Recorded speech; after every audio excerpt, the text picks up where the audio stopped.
We saw over 300 people in 2 days. That's crazy. It's a piece of glass. That's no good. Let's get that out of here.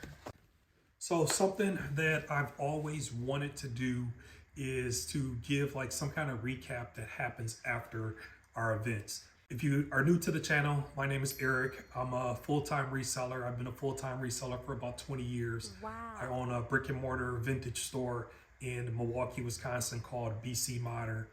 We're only open 2 days a month. So it's 30 days of curation for 2 days of selling. Each time that we open the doors, the goal is to make it feel almost like it's an event. And that's really what it is. We call it an event. The only time you can get into our store is during the 2-day event at the end of each month, usually. It's usually the last full weekend of every month. But in December, we actually do our event kind of in the middle of the month, the week right before Christmas. So our event was last weekend.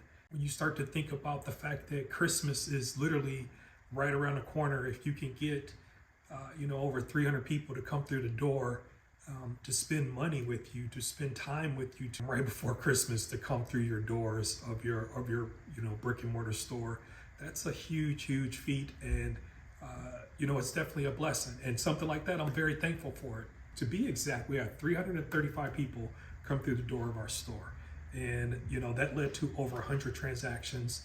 And it's awesome to see new people coming in. It's really amazing to see people that have been coming to doing business with you or coming through the door for 6, 7, 8 years.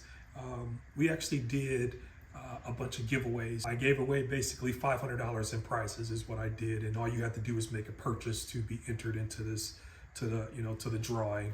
One of the people that won the $100 gift certificate is a gentleman that's literally, he was probably there on my first or second day of opening, I think, the space, and he won $100. And he's like, I don't get to come down to your events that often because I'm usually up north when when you're doing these things. So that's the kind of stuff that